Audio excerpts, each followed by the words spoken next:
Women's brains come with lots of extra RAM. So they can remember the details of everything.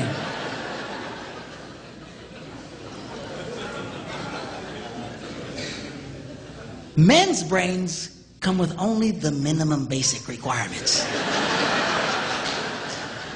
to keep us breathing and eating. Okay, that's good. That's why men, a lot of men, we don't hang on to lots of details. They don't stick with us. You know, when an event happens, we just categorize it as an event. All right. Whereas women, it's not just the event, it's all the details connected with an event. You'll run into this when a friend of your family or something will call and you know, she just had a baby. And then you tell your wife, oh, so-and-so's called, they had the baby. And she'll say, well, what was it? And he says, well, it was a baby. So, well, what kind of baby? I don't know, it's a baby. What difference does it make? Well, how long was it? Well, I don't know. You know, how long, how tall, how many, you know, how much did it weigh?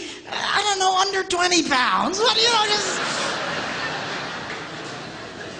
But there's detail. You know, a woman will come up to a guy and say, how was your day? And then we go to the RAM, and all it's there is that it was a day. And we say, it was fine. And she'll say, well, what happened? And we go to the RAM, and there's nothing there. And we panic. And we go, nothing. But women, they've got all this, you know, that's why when a guy retells a story, it's usually pretty much just a bottom line kind of thing. What happened? This happened, that happened, we're done. When a lot of women share what happened, they relive the event in excruciatingly painful detail. I mean, you are there. Yeah. And it can drive, you know, couples can really fight over this. My wife and I still fight over this one. You know, this just drives us crazy. You know, she just, you know, sweetheart, when your husband asks the question, what did the plumber say? He really doesn't want to know what he said. Well, I said, how you doing? He said, it's fine. I said, it was a pretty nice day we're having. He said, yeah. He said, got any kids? No, what did he say? Bottom line, you know. Details.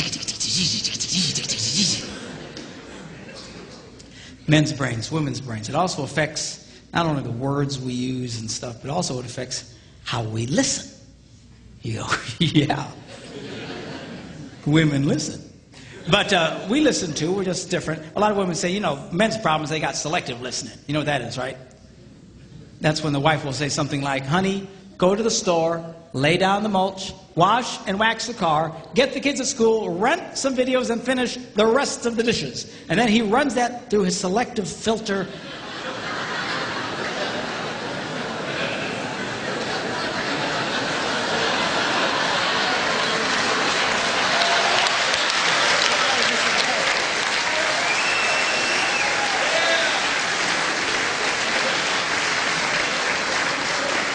And all he hears is, honey, go lay down and get some rest. Okay? But that's not what I'm talking about. What I'm really talking about is the difference between single tasking and multitasking. By and large, again, interpolate for your relationships. Again, not everybody's the same way, but by and large, men are single taskers. We do one thing, and we do it pretty well.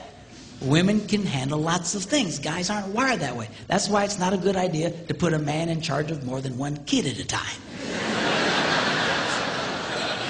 You know, we can handle the one. Well, sweetheart, you're doing such a good job with Johnny. Wow. Well, where are the rest of the kids?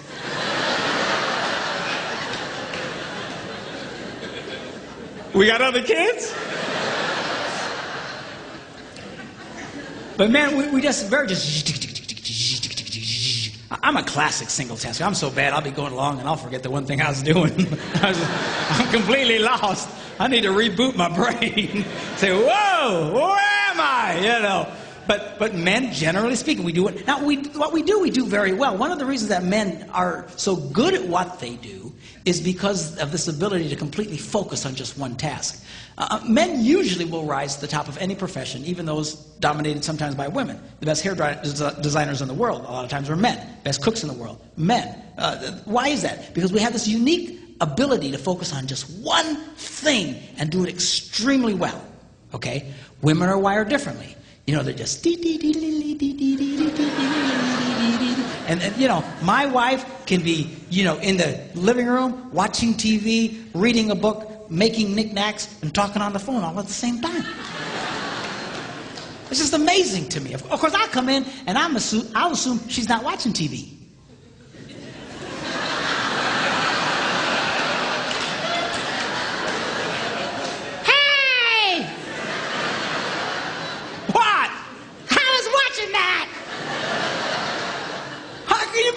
That you're making knickknacks and such. Put it back, you know.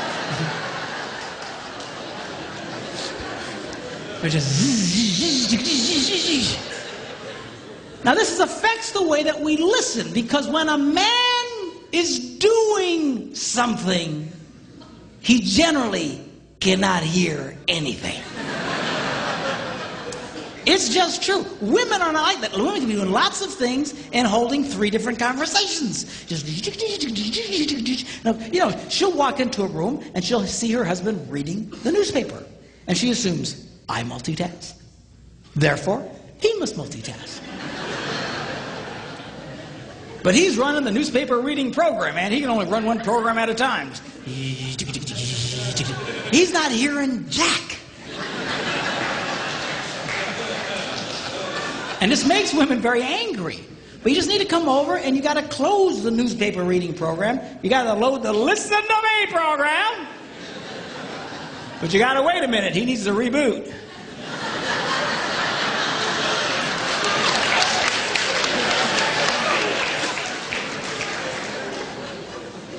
I didn't know you was here. You know? You laugh, but I'm serious, girls. If you see a man doing something, unless he's wired differently, do not be giving him vital information. Because this is a train wreck waiting to happen. You'll have this conversation again. When you swear he told you, and he swears you never told him. You know you told him, but in his brain, you never said jack to him.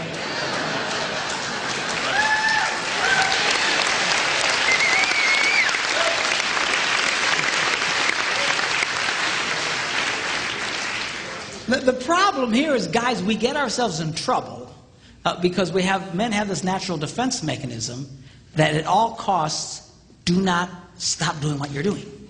So when someone starts talking to you, we automatically have this defense mechanism that goes, uh-huh. Yep. Uh-huh. Uh-huh. And we keep doing what we're doing, and we're not, and she thinks you're listening to her. But you're not listening.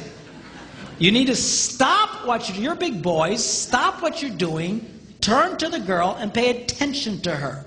So it's not all on the ladies. You're big boys, when she starts talking, stop! Listen to the girl, and then let him go back to what he was doing. Sounds fair, right?